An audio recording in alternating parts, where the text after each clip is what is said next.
Assalamualaikum warahmatullahi wabarakatuh. Bismillah walhamdulillah. Wassalatu wassalamu ala rasulillah Sayyidina Muhammad ibn Abdillah. Amma ba'd.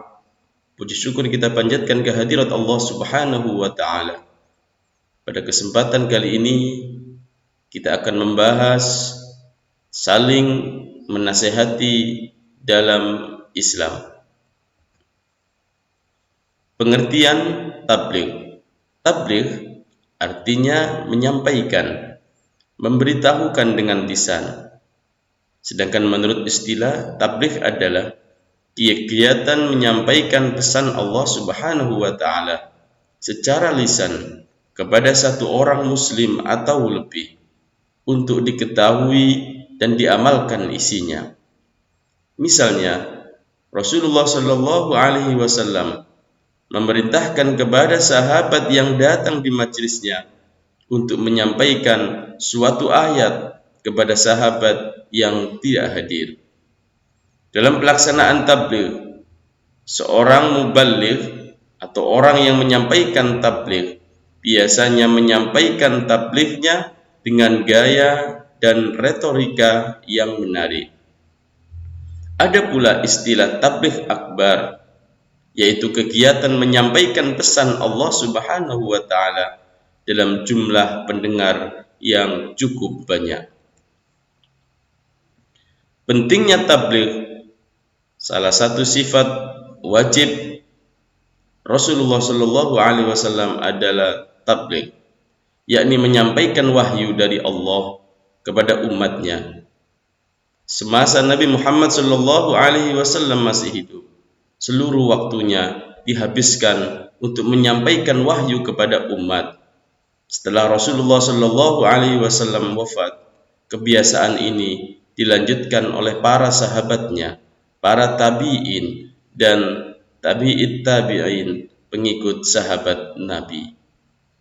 Banyak yang menyangka bahwa tugas tabligh hanyalah tugas alim ulama saja. Hal itu tidak benar. Setiap orang yang mengetahui kemungkaran yang terjadi di hadapannya, ia wajib mencegahnya atau menghentikannya. Kegiatan untuk mencegah dengan tangannya, mulutnya, atau dengan hatinya tidak ikut dalam kemungkaran tersebut. Seseorang tidak harus menjadi ulama terlebih dahulu untuk menghentikan kemungkaran. Siapapun yang melihat kemungkaran terjadi di depan matanya dan ia mampu menghentikannya, ia wajib menghentikannya. Rasulullah Shallallahu alaihi wasallam bersabda, "Man ra'a minkum munkaran falyughayyirhu biyadihi, fa illam yastati' fa bilisanihi, fa illam yastati' fa biqalbihi, dzalika ad'aful iman." Rawahu Muslim. Rasulullah Shallallahu alaihi wasallam bersabda, barang siapa melihat kemungkaran, maka ubahlah dengan tangannya. Apabila tidak mampu, maka ubahlah dengan lisannya.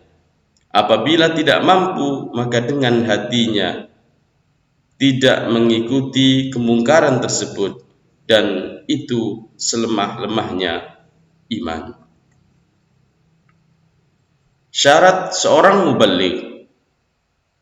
Yang pertama, Islam, baligh, berakal, dan mendalami ajaran Islam.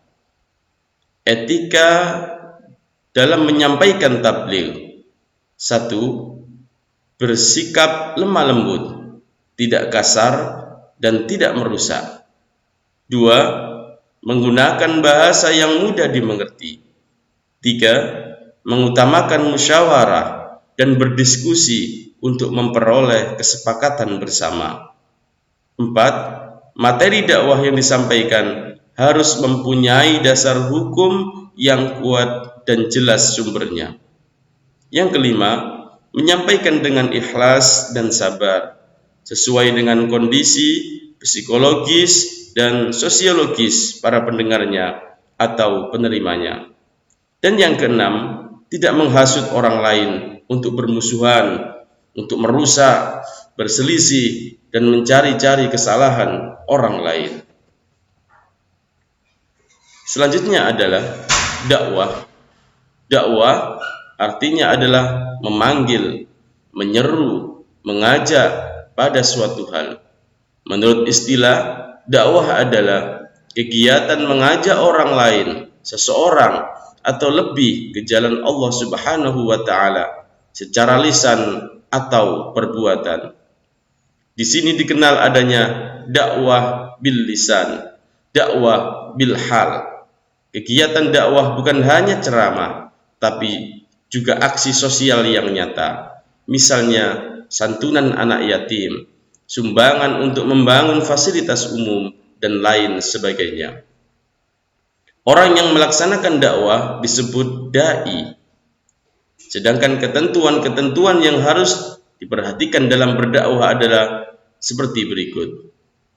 Syarat seorang da'i: 1. Islam, baligh, berakal, dan mendalami ajaran agama Islam. Selanjutnya, etika dalam berdakwah. 1.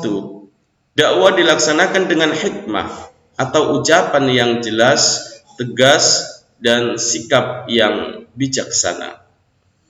Selanjutnya adalah dakwah dilakukan dengan mau'izatul hasanah atau nasihat-nasihat yang baik, yaitu cara persuasif tanpa kekerasan dan edukatif.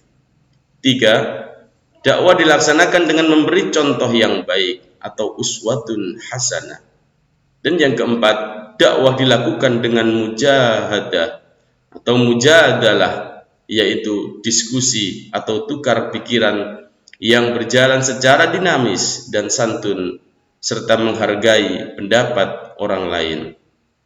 Allah Subhanahu wa taala berfirman di dalam Al-Qur'an, A'udzu billahi minasyaitonir rajim. Bismillahirrahmanirrahim.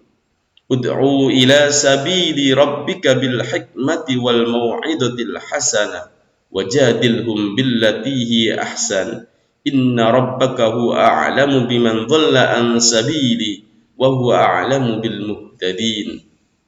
Artinya, serulah manusia kepada jalan Tuhanmu dengan hikmah dan pengajaran yang baik, dan berdebatlah dengan mereka dengan cara yang baik.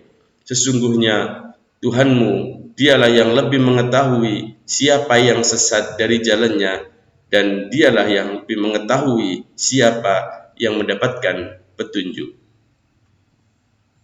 Demikian materi yang bisa saya sampaikan. Semoga penjelasan yang singkat ini menjadi ilmu yang bermanfaat. Pesan dari saya, tetap patuhi protokol kesehatan, berbanyak berdoa, dan bertawakal kepada Allah Subhanahu wa taala. Subhanakallahumma wa bihamdika asyhadu an la ilaha illa anta astaghfiruka wa atubu ilaik. Wabillahi taufiq wal hidayah. Wassalamu alaikum warahmatullahi wabarakatuh.